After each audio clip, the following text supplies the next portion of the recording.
in their placement challenges. You know, folks talk about, well, why don't we have monitors here? Why we don't have monitors here? You actually have to conduct a survey before you place a monitor. Do you have enough space for it? Is this the ideal location? Will we be able to accurately measure within the fences here? And then we think about the limited neighborhood representation. So you can see that they're pretty much scattered around. So we're not capturing everything, and that's what I mean by limited neighborhood representation. Like, you know, there are identifiable gaps here. So if we go to the next slide.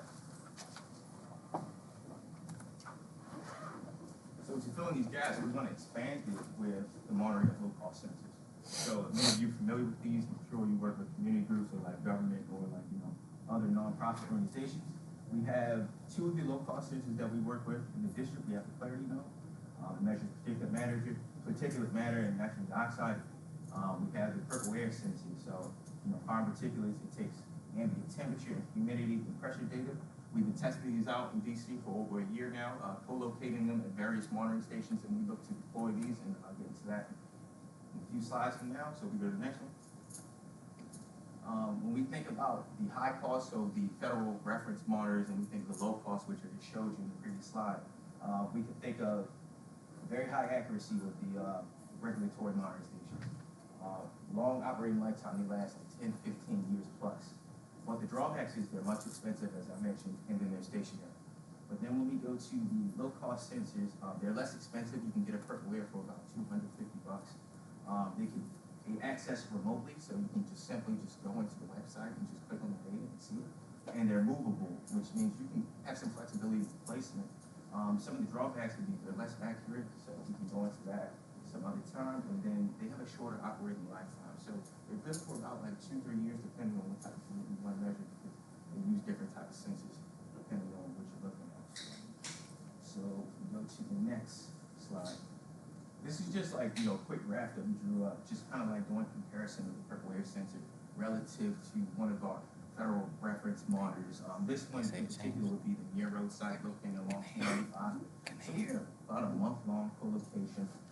We compared several purple air sensors, averaged them together, and what you see on this graph right here is we have the near road monitor, which is in orange, the average of the sensors, which is in green, and we use the PM 2.5 corrected. And what I mean by that is we took EPA's correction factor, applied it to the data, and we saw, like, you know, some of the changes in there. So with a lot of these sensors right here, what I mean by they're less accurate is because based on some of the principles they use, humidity, which is a common issue in DC, can affect the measurements reading. So many of these sensor manufacturers will create correction factors to kind of like, you know, adjust for that humidity. EPA was gracious enough to make one. We applied it to the data, and we can see that, you know, it tracks a lot better with the correction factor as opposed to when it didn't, the correction factor wasn't applied. So if we go to the next slide. So understanding air quality at the neighborhood level. So why do we want to do this? Deploying sensors in communities, particularly near schools, which is one of the things we want to do, will help cover identifiable gaps in networks. So I showed you the map of DC. I showed you where there were obvious, like, you know, missing places for monitoring sites. So we want to make sure we can plug that in. The sensors that we'll be using for this program specifically measure particulate matter, oxides of nitrogen, so NO2, NOx, NOs, and diesel indicators such as like black carbon, things like that. We're going to create a comprehensive sensor network map. So once we deploy these sensors, we have a dashboard that we created that will pull in that data and make it viewable to the public so people can get a better understanding of air quality in their respective neighborhoods.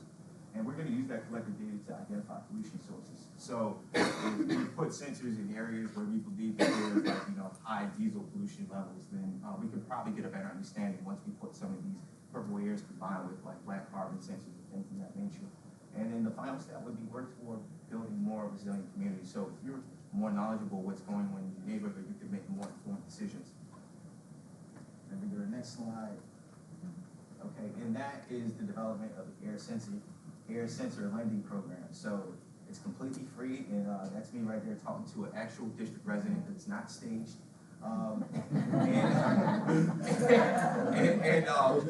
Pretty much, we're getting people within the district to buy into the program. Right? Like, you know, post one of these sensors, put them at your house, and let's see what's going on. And if we go to the next slide, This is just what we ask. We ask that folks just make some reasonable accommodations. You have to have a power connection, like, you know, so they're going outside, you have to have access to a power connection. So these devices need to be plugged in, obviously. You need to have a consistent Wi-Fi connection because in order to access the data remotely, you need to be able to get online. We ask residents to do regular checks. So I'm not saying that you have to do like some QA/QC like I would do at my job, but just make sure that the instrument is still on. Make sure it's not being like, you know, affected by like spiders and whatnot. And, you know, just sign the central loan agreement. Basically just saying, hey, you'll post it here, you'll abide by the 3 previous things, and then that hopefully you'll get the census back once we finish. And if we go to the next slide, why does this matter? A lot of times people say, well, why do we need more monitors? Enhanced data coverage. So if we combine the federal reference monitors along with these low-cost sensors, we can paint a better picture of what's actually going on, right? We need those local insights. So if you live in Ward 5 and I have no knowledge of what's actually going on there, you can tell me what some of the sources are. You can tell me if it's an auto body shop. You can tell me if there's like, you know, some sort of warehouse or whatnot. And then community empowerment. One of the things that I like the most about this program is we're putting science in the hands of people that wouldn't ordinarily consider themselves scientists. You know, it makes you feel like you're an air quality forecaster too. And you be trained and prepped on how to look at the data, how to interpret it, and even like, you know, you can communicate that with your family and friends. If you go to the next slide. That's the end of the presentation. Any questions you can direct to walk through it myself. Thank you.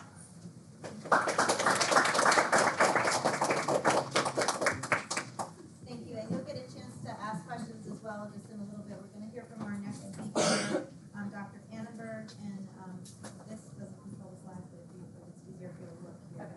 Okay. Great. Hello, everyone. My name is Susan Annenberg. Next slide, please. I'm faculty in the Department of Environmental and Occupational Health here at George Washington University in the Milken Institute School of Public Health. It's an honor and a privilege to be here. Next slide. So Kane just really did an excellent job setting me up. So thank you, Kane. Historically we have relied on ground-based monitors to see what's happening in our air. And these monitors have been in operation for decades. They have really shown this amazing decline in pollution levels over time as a result of our very effective Clean Air Act and the regulations that go along with it. But this monitor network was never intended to monitor community scale differences in air pollution. But thankfully we do have these more modern technological improvements, and we have options now. So Kane really just talked a lot about sensor networks, so I'm not going to even cover that. We have models as well. We can use the best science that we can muster and very high-powered computers to try to generate estimates of what air pollution levels are in every location. And amazingly now, I am still blown away by this capability. We have satellite remote sensing. So, I mean, literally at 1:30, what time is it? About an hour ago, right above our heads, passed a air quality sensing satellite called TROPOMI, and it's measuring the composition of the Earth's air. It flies over every place on the planet at about 1:30 p.m. every day. So on a clear day, you can sometimes see it. More recently, NASA launched something called TEMPO. It's a sensor that stays with the United States as the planet spins. So this is flying out in space, and it's just rotating as the Earth is rotating, and it's just taking constant measurements of the air quality over the United States specifically. So what this allows us to do is improve upon these satellite measurements, whereas previously we only had 1:30 p.m. snapshots every day. That's actually a low point in the diurnal cycle of air pollution. The new sensor is going to give us, and is giving us already, data every hour over the United States. And so, you know, these satellites, they have limitations. They can't see through clouds. They can't see at nighttime. They have trouble with very reflective surfaces like snow and ice covered regions. The hourly measurements that we get from this new sensor called called TEMPO overcomes a lot of this because the clouds move throughout the day. So now you get many more observations throughout the day from these space-based observations. I'm not saying this solves all of our problems, because the satellite sees the composition of the air from the Earth's surface to the satellite. So we still need to do some pretty serious science to connect that column measurement to ground level pollution at, quote unquote, at the nose level where people breathe. But we're getting good at this, and the sensors are incredible. So this is a new tool that can be relied upon for environmental justice characterization as well. And in fact, we had a NASA-supported group called Satellite Data for Environmental Justice. It started about 2 or 3 years ago, and it's still running. I no longer lead it, but it's still running. So if you're interested in getting involved in that, just let me know. They have monthly meetings, and there's new people that come every single month from all kinds of different walks of life and types of organizations that they work in. So I would invite everyone to engage with that group if you'd like to. But what the satellite data can tell us that the sensors can't is what air pollution levels are, thank you, yeah, next slide please. What air pollution levels are with full geographical coverage and really increasingly high spatial resolution. So we can now get to the community scale. And this allows us to compare neighborhoods to each other, whereas we could never do that before with the ground-based monitor network. So that's what we did several years ago with a study led by Maria Castillo. She did a health impact assessment of PM 2.5, these little tiny particles that get really deep into our lungs and even our bloodstream and affect every organ of our bodies. And she found that it wasn't actually just the PM 2.5 concentrations that were inequitably distributed. It was also the health outcomes associated with that PM 2.5. A lot of this is driven by the vulnerability, the susceptibility of the populations breathing the particles. It's not due to anyone's biology, but the access to healthcare that people have, pre-existing conditions, and other factors, the social environment. So this went up on NASA's Earth Observatory webpage and got pretty good coverage throughout the DC area. But what we have focused on more recently at GW is another pollutant. So if you go to the next slide, nitrogen dioxide, or NO2, isn't often considered in environmental justice communities, but I'm going to tell you why it's important to think about it. It's a different pollutant than PM 2.5, which gets the most attention, and PM 2.5 rightly gets the most attention. It's the biggest killer when it comes to air pollution. But it's not that spatially heterogeneous around at the neighborhood scale. It is influenced by local sources, but it's also influenced by area-wide sources, regional sources, agricultural sources from hundreds of miles away. And so nitrogen dioxide is another pollutant that gives you complementary information. NO2 has a much shorter atmospheric lifetime. It lives in the air for hours to days, whereas the lifetime for PM 2.5 is days to weeks. So because of that shorter residence time in the air, it stays closer to where the emissions are, and it allows you to tease out the pollution coming from nearby sources. So we have now been able to estimate NO2 with full geographical coverage all the way across DC, across the United States, and around the world, and this is now incorporated for the first time in the widely used Global Burden of Disease study for the Institute for Health Metrics and Evaluation. And I just pulled out the District of Columbia, these are the results from the GBD 2021 study, the Global Burden of Disease study for the District of Columbia for children aged 5 to 14 years. This is disability-adjusted life years per 100,000 people. That's basically years of healthy life lost. How many years are people living with an illness? And NO2 pollution is now the 5th leading cause of disability-adjusted life years for children in the district. So this is an important pollutant for us to be thinking about. Next slide, please. And one more. The other thing I can announce is that NO2 is now incorporated into EPA's EJ Screen tool.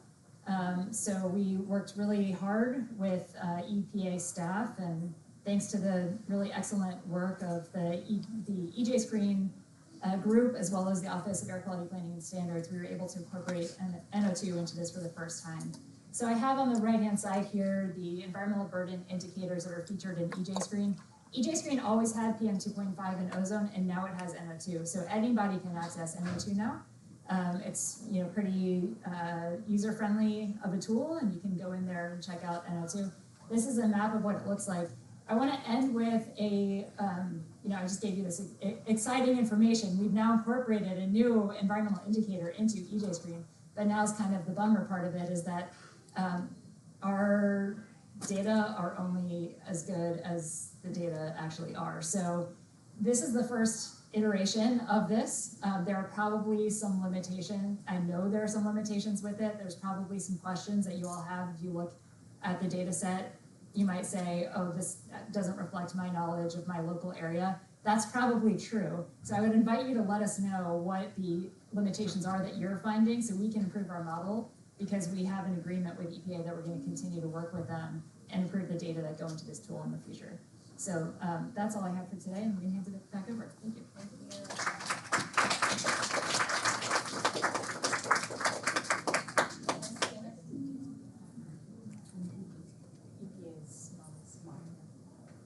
And Dr. Shea, we call her Zooks. She's our friend Zooks, is next. Hi, thanks so much. Honored to be here and to speak after both Kane and Susan.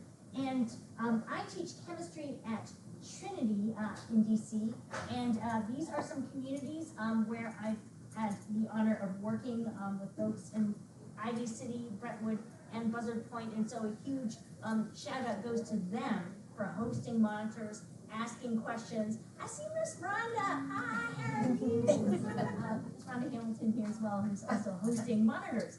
So if you could go to the next slide, I can tell you a little bit about my monitors. We've heard about particulate matter from both Kane and from Susan, and as Susan mentioned, right, PM 2.5 is a big killer, but it also comes from a whole bunch of different sources, from near, from far. It can come from Canada wildfires. And so if you really want to get a local impact, the question is, what are some other pollutants that we might want to measure? So these purple iron monitors, again, are pretty inexpensive, and Dr. Valentina Aquila from American University has been a great collaborator in setting these up in our communities. So here's sort of a picture that's meant to illustrate the differences, right, between looking at something like PM 2.5 or a different pollutant that might have a more local impact. So this is hours of the day. So here's noon, morning, evening, night. And if you look at PM 2.5 for weekends and weekdays, right, there's a lot of variation. But we don't really see a clear pattern. In contrast, we have these MET1C12s. I know Chicago's got a whole bunch of these over Maryland as well. They're kind of cool. There's a piece of tape, and you can see little black spots. And those black spots are reflecting how much black carbon there is in the air. So what's black carbon? Black carbon is that soot that comes from primarily diesel, but also biomass burning. And that is a type of PM 2.5. And to give you an idea of magnitude, right, this little blue line here is that big if I'm just focusing in and zooming in and looking at black carbon. But here's where we can start to see a real pattern due to what we expect, which is black carbon, right, is high on weekdays between 5 and 9 a.m. Are you surprised? Right, that's morning, so we don't have a lot of mixing in the air yet, and that is the rush hour traffic right there. So hopefully, for folks who are then going to work on policies to reduce pollution, right, this is telling us what folks are actually experiencing a little bit more locally, and hopefully then we can start to make policies that start to drive that down. Next slide, please. There have been a lot of challenges, right, in dealing with all of this data. This is just an example of a month-long data from the purple air and from the black carbon, and comparing those to DOEE monitors, again, those federal monitors references. And Kane showed the comparison between the purple air and the FRMs. It's not great. But I did want to point out that when I look at the differences in black carbon, there are some times that things are really, really high. So what are the kinds of things you can do when you've got this time picture? You can start to ask questions about, well, what was actually happening there? And that's where the community is so important. The community comes into place because they can look at that day and say, oh, that's the day where my kid went to the doctor and, right, this is what was happening on the street. And so I can't emphasize enough the importance of the community input, right? Susan Anberg mentioned, Dr. Anberg mentioned, like, if this doesn't reflect your lived experience, we need to hear that because it's that connection between the data and your lived experience is really important. The other things that we can do is try to look at wind direction, right? Is there some relationship that will tell us where this is actually coming from? And again, hopefully that's the kind of information that can start to drive some policy changes in terms of how we can actually drive that down. Last slide, please. Oh, good. So I was so excited to hear about the instrument lending program.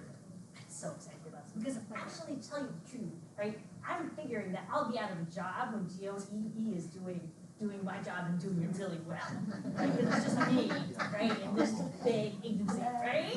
Yes. Not only do I want to have stationary, instruments in place in these three areas, but I also am really interested in looking at other pollutants because, as we see, right, just PM 2.5 isn't going to tell us about the specific pollutants that we're facing. Ivy City is a great case study for that, right? If you're living next to a chemical factory that's known to emit volatile organic compounds, that's not going to get picked up in the PM 2.5 monitoring. This is us going to Ivy City with some of the Ivy City U, thank you, Ms. Brady, with some handheld monitors. So, can we get a general picture of where VOCs are high or lower? Ideally, what I would like to do is actually be able to quantify and identify what those VOCs are. And so here, the student is pumping air through a tube, collecting it onto a solid support, a sorbent material, which then I can take to the lab and analyze and do that quantitative analysis. We're getting a little bit better at doing this. I've had lots of unsuccessful runs, but my latest run with Brentwood and Ivy City, we were able to register on the PPB level, things like toluene, so xylene. So I'm getting better at this. And then last but not least, we recently got an ozone monitor, and again, I think that having a bank like this, right, and lending it out and allowing people to measure things simultaneously can really get people to get the data, right, to describe better what they're breathing in every day. Thank you.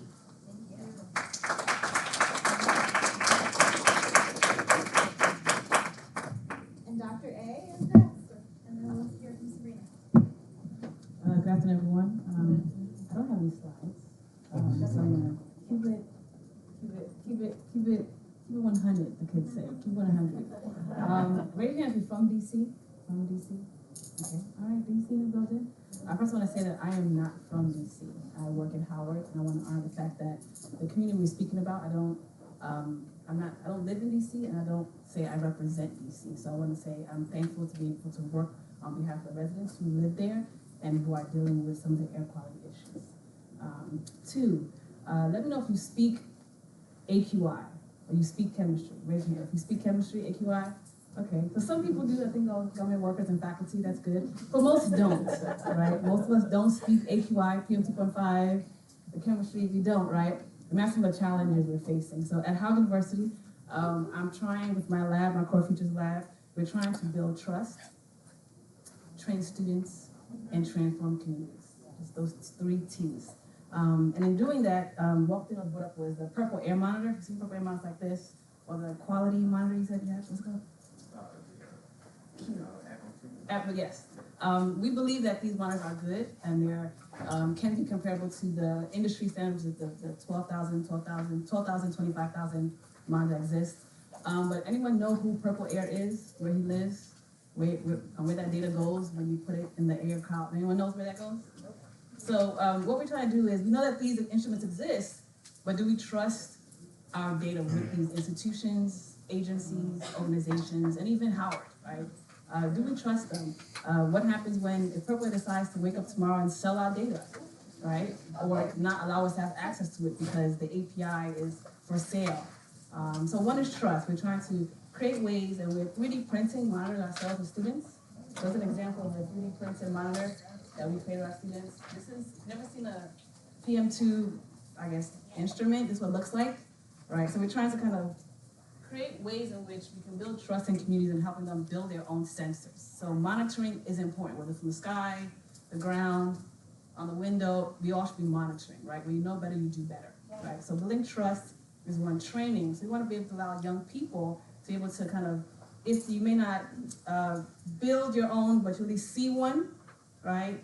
Understand what's happening with the monitor, understand what the language is around the air quality, I guess field, to be able to say maybe I want to major, minor, study at Howard, go into some environmental justice, maybe I want to be an intern with Kane in the office, we want to train students able to kind of take control for themselves what is happening in communities, and then transform. With the satellites, with the PM2, purple airs, for some communities, things have not changed. Then the question becomes, then what, right? So allowing people to decide for themselves, right, and try for themselves to be able to think about if the government fails, if the purple monitor fails, if my own monitor fails, what can I do?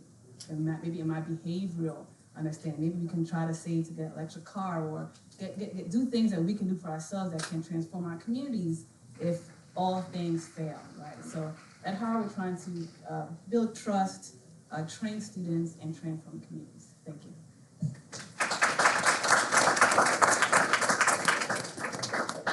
And now we have our community expert coming up, Sabrina Rhodes.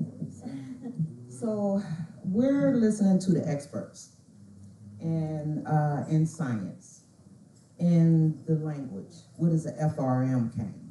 Because we're not in a room full of scientists. So that's what I do. I ask those questions because I want to know.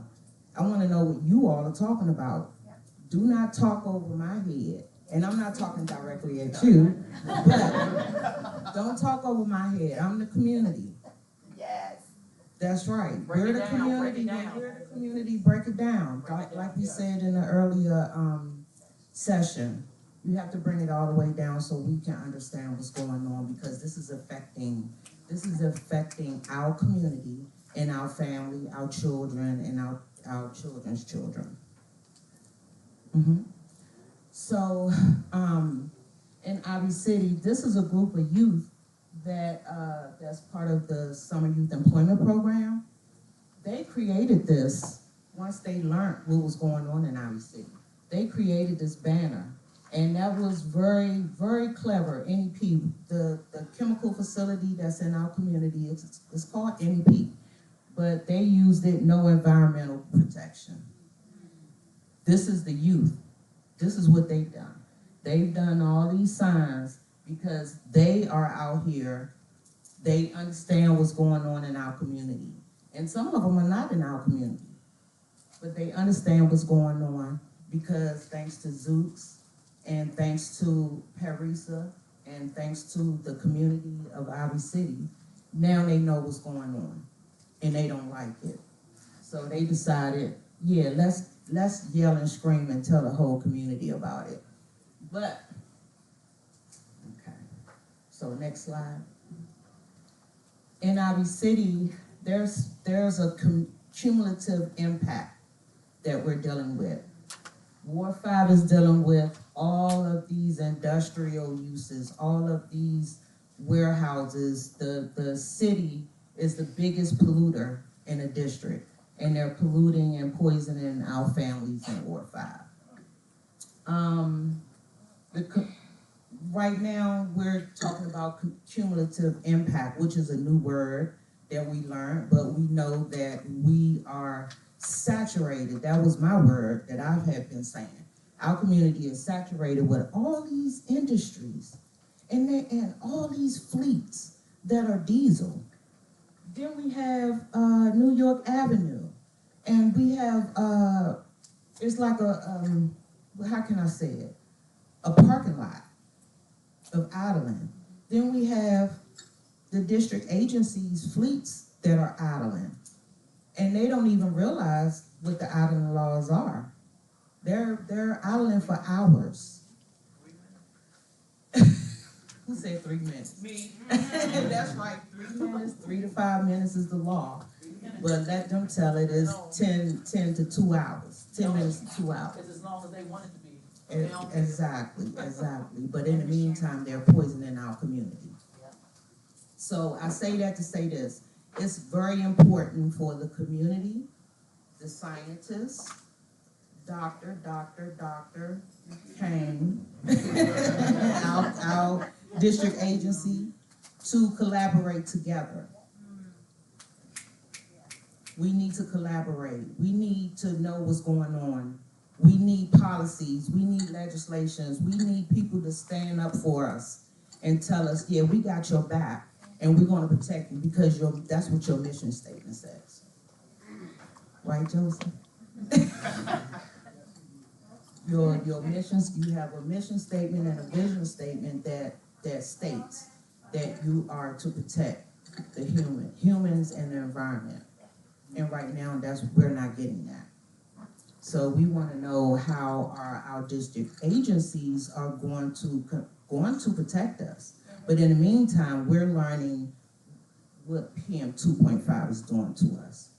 I just saw on the list, Dr. Annenberg, bullying. I never knew that bullying was a biggest cause of children's death. But there's a lot of causes.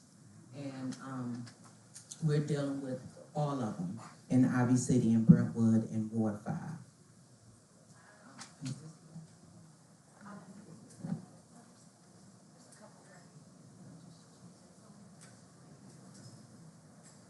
So this, oh, next slide, please. Okay, this building here is the facility that we've been yelling and screaming about that needs to be shut down. They're using cancer-causing chemicals, and they've been in our community since the 30s with no air quality permit, and they're still operating as of today. Next door is a family with children that have missed a lot of days of school because they were affected by the chemicals that was in the air, literally going into their home. So if you go by this facility and you smell something, it's the chemicals, it's called Cresol. So thanks to Zooks taught me about Cresol and phenols and PM 2.5 and methylene chloride and how to pronounce all these words and tyrene and acetonitrile, which I get wrong all the time. But and you know, I'm having fun, but you gotta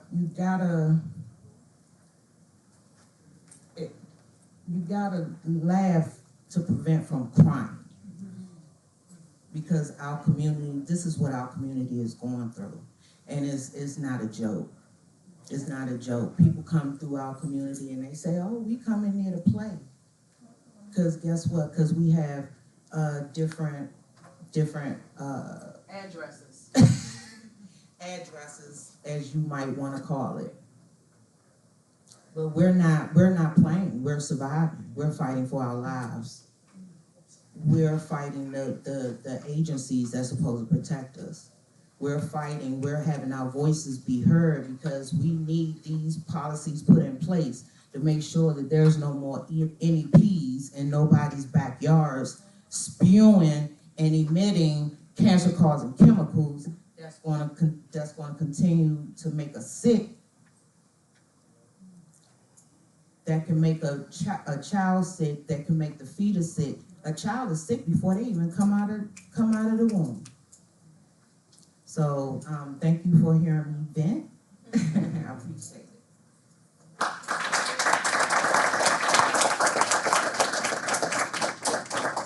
right, I'm going to ask a couple of questions, and then I'm going to invite everybody in the audience to ask some questions. So get your questions ready. And for these questions, not everybody has to answer, just anybody who feels like speaking up. Before I do that, I just want to acknowledge several DC leaders who are in the room who've been fighting so hard for their communities. Sharon Edwards from the Brentwood community. Patricia Bishop in the back from Southwest.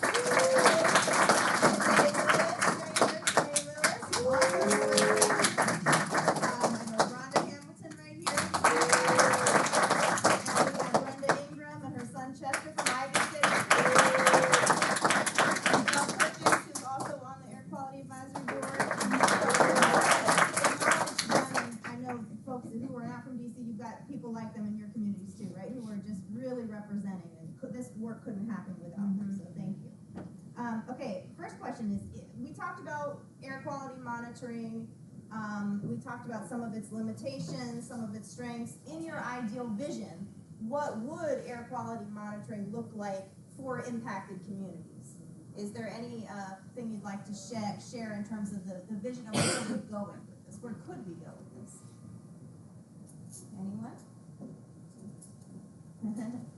You know, it's funny, Miss Bree said Zeus, but I thought, well, Miss Bree, right? So I think we'll have to do this together about how we would like this to be.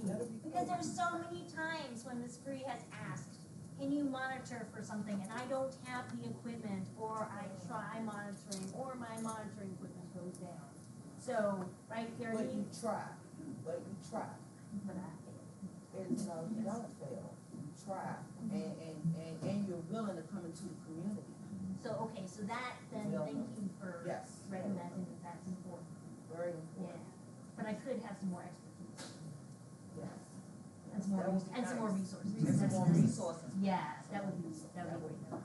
Okay, so what would be ideal, right? So ideal, I think, is sort of this partnership that we built, so that we know what we're looking for, right?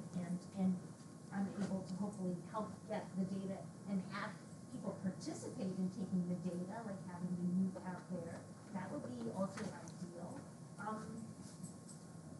So the community is getting the monitoring, the appropriate, right, monitoring equipment for what it is that they're concerned about. Two, from the folks who are collecting the data side, I think hearing more from the community would be so amazing in terms of hearing user days when it was bad.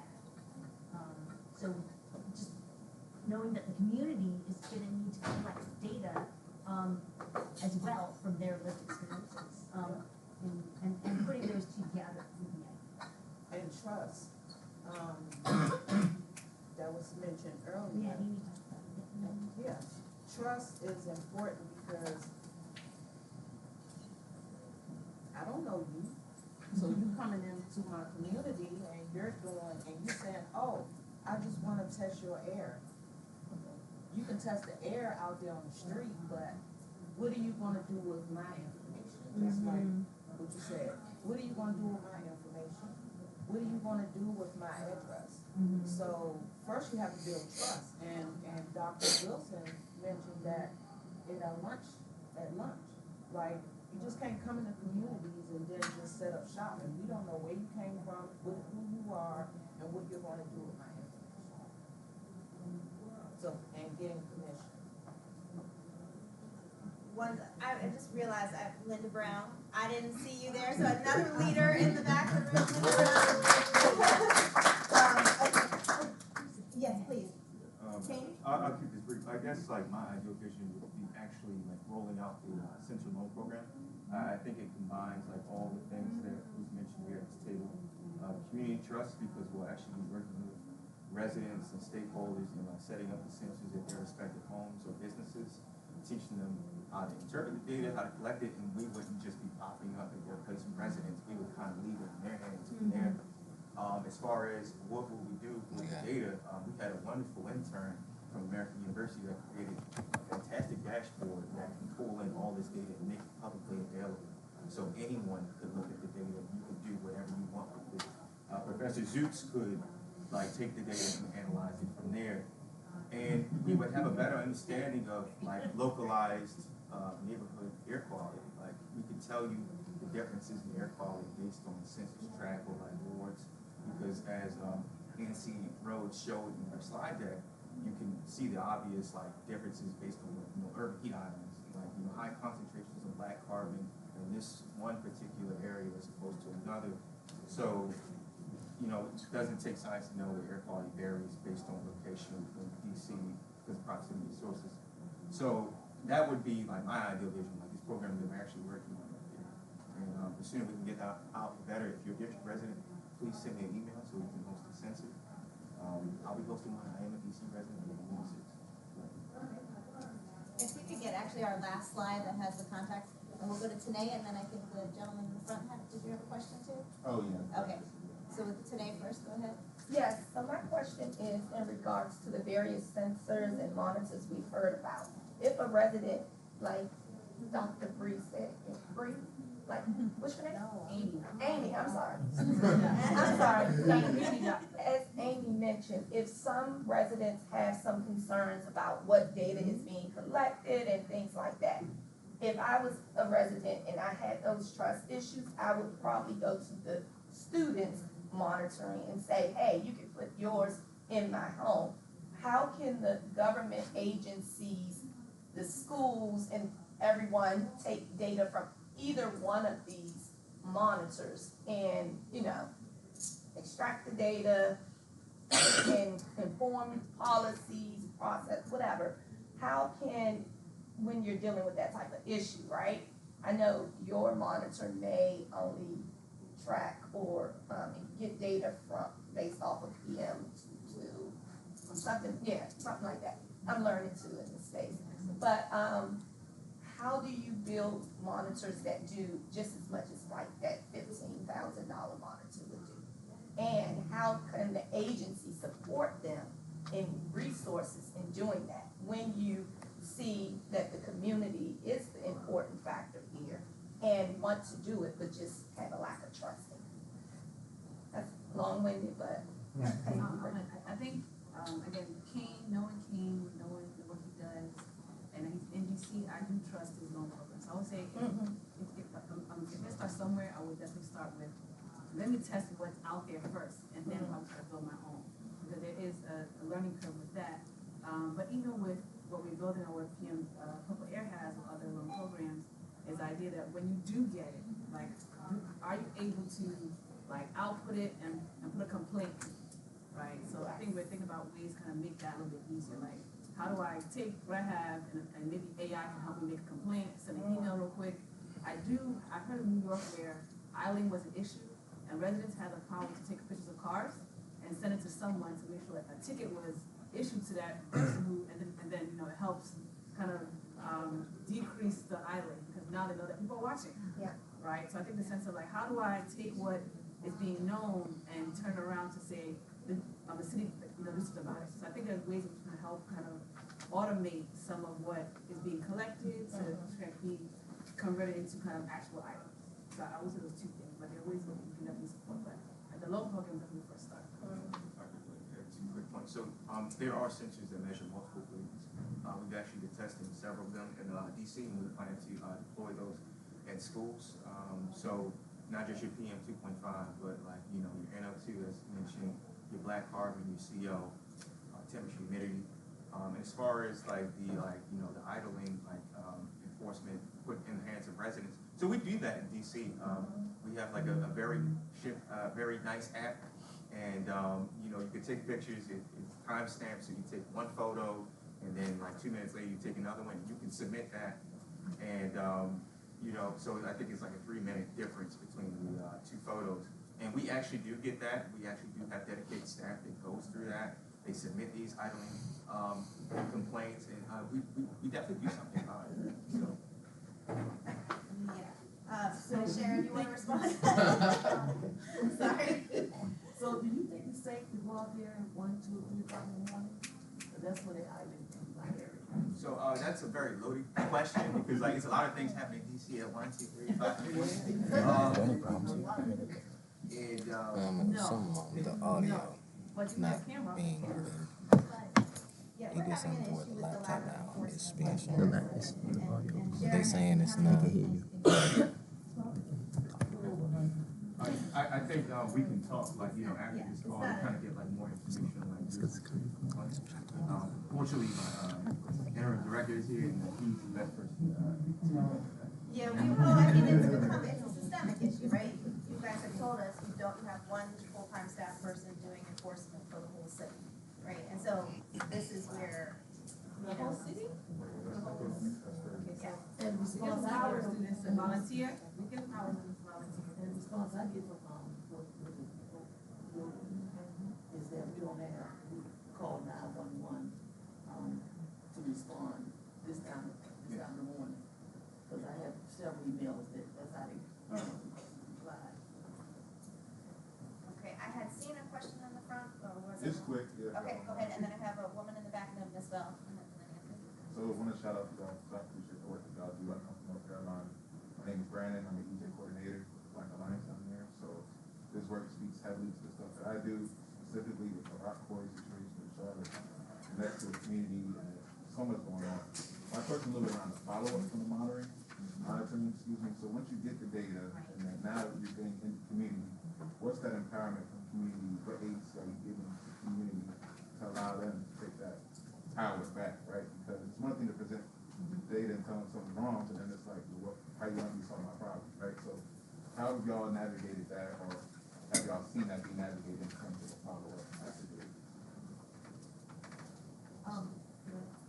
Yeah, no, this is a huge challenge for me, and I think that ideally communities have the data, and as Kane has trained folks, right, to interpret that data. I'm guilty of not actually doing that because my data are sometimes really clumsy. But an example of what we've been able to do, right, is Ms. Rhonda, I'm gonna call out buzzer point data, right, PM 2.5 data, and you know, if we analyze it, it looks like there's no exceedances of, you know, EPA standards. So what do? Tell the community, like, your air is fine? No, right? Because they're telling me the air is not fine. So then we start to ask more questions and have a communication and a dialogue about, okay, the air's not fine, what's not fine about the air? And we figured out that if we took a look at PM10 and try to think about, you know, how the people are experiencing these huge clouds, right? And if you're dealing with Florida, you're going to see the same thing. So, you know, maybe we need to be thinking about something other than just 24-hour averages, but thinking about the intensity with which these things are coming. And so we're trying to analyze data in different ways in dialogue and sort of tell a story then to say, like, hey, you know, EPA limits are one thing and that's regulatory, but if you really want to understand how we impact and you want equity, you know, maybe if this community has very high asthma and they know that it gets worse when they're going out and it's clouds of dust out there, you know, how can we use the data to analyze the data differently. I think that's great. I mean, and I think your question also reminds me of a big problem that we have is, the community knows something wrong, but the standards are not designed to protect the community. So we're told, well, actually, the monitors show it's not harmful to human health. Well, actually, it is, because people in this community are sick. So it's, you know, that's the where we have to push on the regs, right? Push on the policies and push outside of regulatory compliance to a bigger health equity perspective, to a bigger EJ perspective, right? Woman in the back, you have a question? Hello, my name is Haley, and I'm a Howard University junior, and I'm also the president of my club, an environmental club on campus. And I'm always looking out for the HBCU students, and I just wanted to know how you guys would involve us in this protection, because I've heard of monitors and how you plan on placing them in schools, but what about like on our campuses and involving us, because we would love to help in this fight and to protect. Okay, so I'm gonna start off and then I'll leave with that. I go to Howard. I'm gonna get my master's right now, and that's actually how I met Dr. A. We started working together, and like she brought me into the Core Futures team. I would advise on, like, you know, footwear setup, best QA QC practices, and I've actually got to work with several of her students, and like, you know, I pointed them to our Green Fellow internship. Stephanie Sterin actually got in through that program, and now she's thriving and doing well. And me and Dr. A still stay connected. She's actually one of my advisors. So I would say, as far as connect HBCUs, DOE is like very connected doing that. Yeah, I think to more to understand that Howard is also part of the problem a bit. So as just to be transparent with that, how do students who come to Howard contribute to what's happening in DC and take responsibility for that? And I think volunteering your time to kind of be some of the solutions that community members need, because you speak the AQI language. So Joseph will be hiring you to hit the ticket button so people can get tickets, so things can change. So I think for the students is understanding that you're in a learning space, and active learning space, and you should use every bit of your time to actively help as you're kind of getting your degree. For our part, it is a long-term goal. So our long-term goal is to get people who are supposed to be doing their job out of their job, the people who now can do the job, right? So at Howard, trying to train students to get degrees, to get in spaces where it's not diverse, right? And they can kind of enter spaces and change policy because they kind of come from the space, have degrees and skills in that space, now things can change. So powers a bit long term, but we can definitely still help in the short term, which is the monitors. Again, like Kane's a student at Howard, working side by side, but some of the things are long term. But yeah, students, Joseph is looking for people to hit the submit button on the tickets. So please sign up to volunteer, or do interviews, or sitting with community members to translate what's happening with the data. That's something else. And then when the community, when the students come in a community, you get with the community leaders and the community stakeholders, and like when they come into Ivy City, I let them know this is not a one-off. Don't just come in this community because you have a project that's due next week. Because that's what we get. No, we're fighting for our lives, and when you come into our community, we need your help. We're looking for you to help us and help us understand what's going on with this air quality lingo life thing that's going on. So if they ever come in Ivy City, they're gonna have to deal with Miss Bree, and Miss Bree is gonna let them know that even if they're not from DC, when you go back home, look in your communities. Look at the environment that your mommy and daddies are dealing with, and your grandparents are dealing with, and check the businesses. Check and see if they have permits. Check and see if their permits are valid. Check everything. Check to see what kind of smoke is coming out of those smokestacks. My city, I'm from Stockton, same issues. Okay. Yep, very poor air quality, so. And we welcome you to connect with Empower DC. I definitely want to connect with you. Ms. Val? I don't know if this is a question, but this is just something I want to share. I briefly lived in Ivy City as a young child. I went to Hamilton Junior High School for a little while. I lived on Providence Street. And the session we had here before, we talked about air pollution being in the bloodstream and how it stays with you. Well, my middle son has asthma and sleep apnea, but not machine dependent. He didn't grow up in an environment where he had gas stove. We live in Columbia Heights, off of Clifton Street. We have all electric. So by me learning that this is in your bloodstream, and my son did not grow up in an environment with gas stoves, look how the trickle down effect happens. And people don't understand this. Behind this, people are losing their jobs because your employer doesn't understand that it's not them, because the people that work under them have these issues and they don't have time to help us out because it's not conducive to what they need. But understand, we have kids and family members that are suffering because this stuff is in people's bloodstream for generations and generations and generations.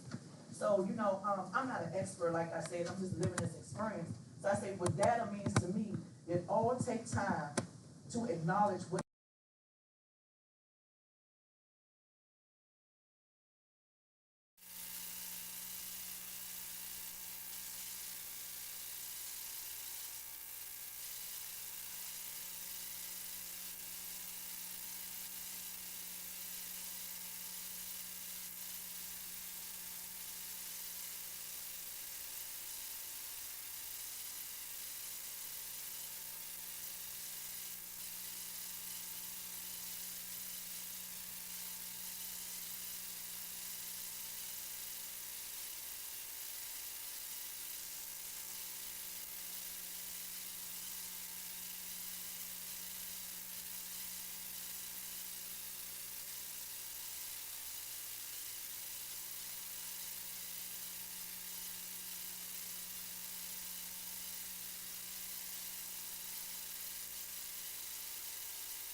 I'm not from DC, I'm actually just visiting, but this is really fascinating for me to learn what's happening locally.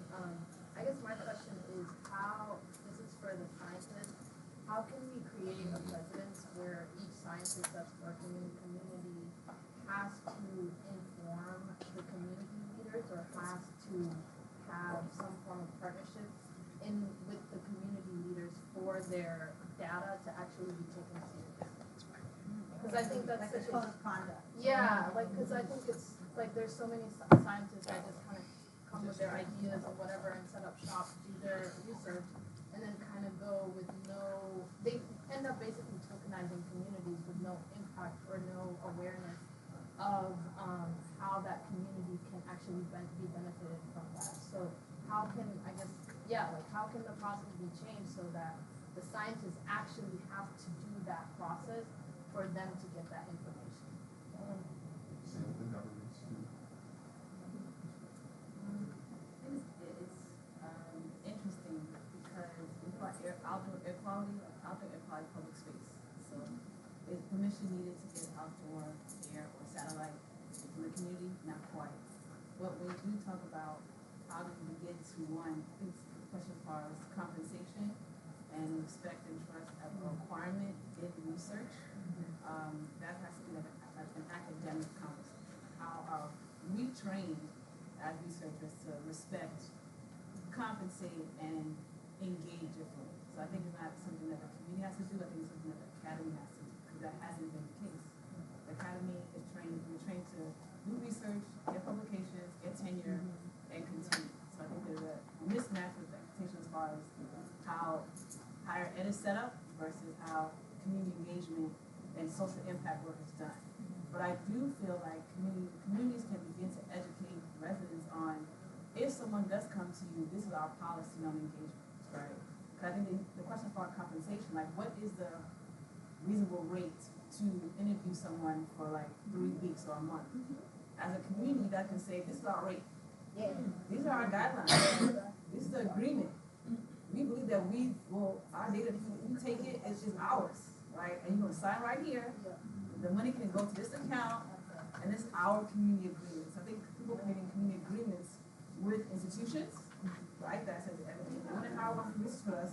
These are our guidelines. How you can sign here, work with us, not work with us. But I think that's where you can begin to retrain institutions on how they should do community and work alongside everything else. And I think that sometimes they're coming and we're waiting for them to tell us, what they want to do or how much they're going to give us. But no, we got this. This is sign right here. You can make an appointment at this time, and someone can deal with your questions. But it's a institution that is a challenge. I guess one thing that we have in DC, so I lead the Air Research Consortium in DC, so Dr. Andrew is a part of that working group. So it pretty much takes like atmospheric scientists, social scientists all throughout the Washington metropolitan area, and we meet quarterly and we discuss different research topics and policies, and we brainstorm ways to engage community members and stakeholders.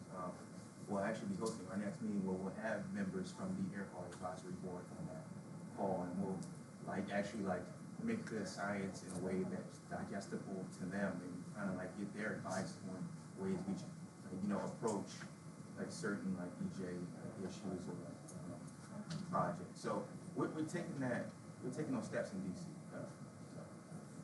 Our time is up, so I want to just give a big round of applause.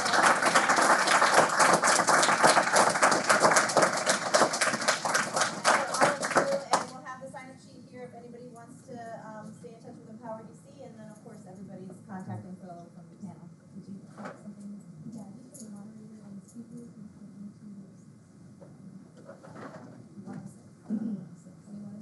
Okay. Thank you so much again. Sure. Slow down.